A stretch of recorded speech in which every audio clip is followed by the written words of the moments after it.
un peu partout, voilà. Donc, Monsieur Bobda, voilà, en 2018, voilà, comme je vous ai dit, chez Mila Cosmétique, le soir, là, il insiste qu'on aille chez lui pour enregistrer. Je lui ai dit non, je peux pas. Mais je pense qu'on s'est revus la même semaine. Je suis allé chez lui et quand j'arrive chez lui, voilà, je reste au salon. Il me demande si je veux prendre de l'alcool, si je bois de l'alcool. Je lui dis moi je bois pas d'alcool. Jusqu'à l'heure actuelle, moi je prends pas d'alcool. Je n'aime pas l'alcool. L'alcool ne me dit absolument rien parce que beaucoup de personnes pensent souvent que Shakiro se drogue. Ceux qui me connaissent véritablement en Belgique, que ça soit au Cameroun, je ne consomme pas d'alcool. Je ne mets pas d'alcool dans ma bouche. Mais je peux boire de l'alcool peut-être pour faire plaisir à mon entourage parce que moi quand j'arrive en boîte de nuit, c'est quand même la Lolette internationale. On dépose le whisky, mais généralement je peux prendre un verre. C'est mes amis autour qui vont. J'aime pas l'alcool en fait. Bref, c'est pas mon truc en fait. Je préfère prendre des jus, mais l'alcool c'est pas mon. Je peux pas me lever un matin. Je prends mon argent, je peux acheter une bière. J'aime pas. Donc du coup je lui dis non, je prends pas d'alcool. Il insiste en fait. Il insiste pour que je prenne de l'alcool. Je dis non, moi je prends pas. Après il vient s'asseoir à côté de moi, il commence à caresser mes cuisses, il caresse mes cuisses et tout. J'enlève sa main, je dis mais tu m'as dit que je devais venir ici pour enregistrer et tout, voilà. Bizarrement, il n'y avait même pas de studio chez lui. Après, il me dit non, c'est parce que il m'aime bien, il voit mes vidéos, je suis très belle comme ça et tout. Il veut voir si j'ai un bon comme s'il va me prendre. C'est-à-dire, il m'a dit qu'il veut d'abord me goûter pour voir si après c'est un bon produit et il va me présenter à des hommes vraiment très fortunés dans le pays. À cette époque, pour vous dire vrai, en 2019, je n'avais jamais eu de pénétration anale. Je parle à l'époque que vous voyez, l'époque où je faisais, on ne fait pas le crédit dans le piment, maman, non, j'avais jamais vraiment eu. À cette époque, non, je faisais juste la fellation, tout ce qui est préliminaire, mais je n'avais jamais pratiqué ce qu'on appelle la sodomie. J'avais jamais, parce que j'avais peur. À cette époque, je me disais non, je ne dois pas outrepasser les limites. Je me disais, je peux faire tout, mais pas ça, parce que j'avais peur, avec tous les mythes qu'il y avait derrière. Si on te prend par l'anus, ton anus va lâcher, non, ne fais pas ça, non, il faut pas faire ça, ne fais pas, voilà, donc du coup, j'avais peur. Voilà, parce que je vous dis, c'est 2018, 2019, non. C'est en 2020 véritablement que j'ai eu ma première relation, mais depuis le collège, quand même, je faisais ce qu'on appelle la fellation, donc, mais la sodomie, non. Moi, j'avais peur de ça, donc, moi, j'utilisais juste, mais j'avais beaucoup de gars, hein. Les gars avec qui tu faisais seulement ce qu'on appelle les préliminaires, comme on disait seulement le flirt, mais je n'allais vraiment pas jusqu'au bout, en fait, donc, c'est un peu ça. Donc, après, maintenant, le mec insiste. Il a insisté. C'est comme ça qu'il a sorti sa bite. Il a sorti sa bite. Je lui ai fait la fellation. Faut pas que je monte. Je lui ai fait la fellation ce soir-là. Je l'ai sucé bien et il a joui dans ma bouche. Mais étant donné que je savais véritablement que le sperme contient également le VIH/SIDA. Et moi, parce que je faisais mes recherches en fait. Donc du coup, quand il m'a demandé d'avaler son sperme, je lui ai dit non, je peux pas avaler ton sperme. Je suis désolé. Moi, je peux pas avaler le sperme. J'ai recraché le sperme au sol parce que moi, je peux pas en fait. Et quand j'ai recraché le sperme au sol, il m'a giflé. C'est comme ça qu'il a commencé à me gifler, il est devenu très violent. Et il m'a demandé de me mettre à quatre pattes et qu'il va me sodomiser, qu'il va mettre ça en fait. Je lui ai dit non, moi je peux pas. J'ai commencé à hurler et c'est une maison où il y a les chiens et voilà. Et il a effectivement sorti son arme sur moi. C'était la première fois que je voyais un arme comme ça avec mes yeux. Je me suis juste évanoui. J'ai fait semblant de m'évanouir en fait. Donc c'est pour ça que je suis tombé et tout. J'ai commencé à trembler comme ça. Et que Dieu m'excuse. Après ça, il est venu, il me dit Shakiro, n'aie pas peur. Je vais te prendre comme ma bonne petite. Il me dit, je vais te prendre comme ma bonne petite, je vais pas te faire de mal.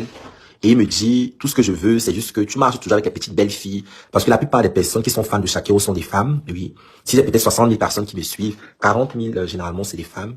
Et il me dit, Shakiro, tu marches généralement avec de très belles filles. Donc, je veux que tu me donnes une, voilà.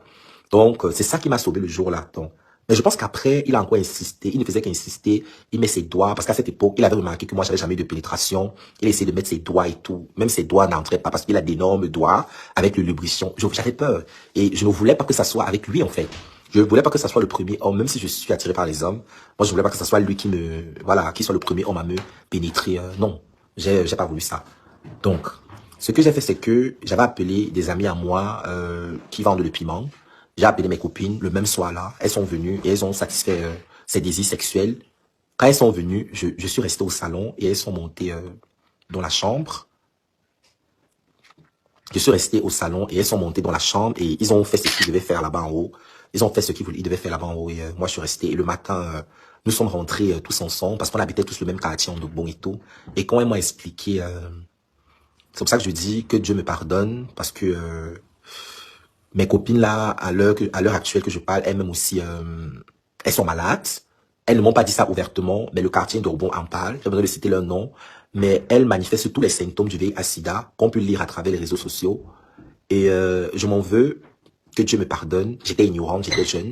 Voilà. À un moment donné, nous sommes tous inconscients. Je n'ai pas véritablement fait ça. Donc, oui, et ce n'était pas une fois.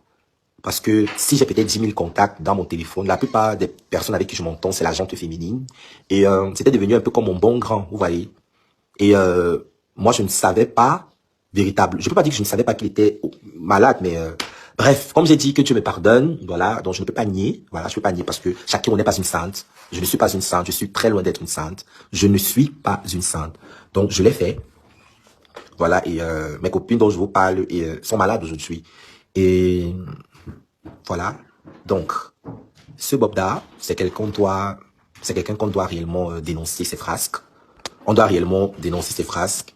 Voilà, donc vous imaginez si c'est que je n'avais pas la chance que j'ai eue, c'est que il a commencé à me prendre comme ça, sa petite sœur. J'étais un peu comme ça, un peu comme Xavier Abena. Donc je jouais. Quand je dis je jouais, je l'ai fait peut-être 2 ou 3 fois. Faut pas que je dise que c'est moi qui le livrais, parce qu'après même, dans les années 2020, j'ai fait la prison en 2021, parce que 2020 après l'année qui suivait. Parce que l'époque, quand je sors vraiment mon concert, pas les Lolettes Maman en 2018-2019. Et ça n'a même pas fait 2 ans. Après, j'ai été arrêté. Et après, je quitte le Cameroun. Donc, c'était très rarement. Je le tamponnais peut-être à Bonapriso parce que j'étais égérie de Mira Cosmétique. On se voyait à Bonapriso. Il me disait tout que Shakiro, tu n'as pas une belle fille pour moi, comme ça, comme ça, comme ça, comme ça. Peut-être je lui ai donné le numéro. C'est pas comme si, c'est un peu comme si les filles peut-être qui me côtoient, qui me disent Shakiro, je suis fan de toi. J'envoyais peut-être les numéros comme ça. Du coup, je ne savais pas ce qu'il faisait avec. Mais d'une part aussi, voilà, je m'excuse. Voilà, je m'excuse devant le Cameroun, que Dieu m'excuse. Parce qu'après, ces filles, je vous parle des filles, les filles dont j'avais appelé, après nous sommes rentrés, et après les filles ont commencé à tomber malades, et tout le quartier, parce que quand tu les regardes, tu vois quelqu'un qui a peut-être 80 kilos, et du jour au lendemain, après, elle maigrit, elle a les plaques sur le corps, donc forcément, elles ont attrapé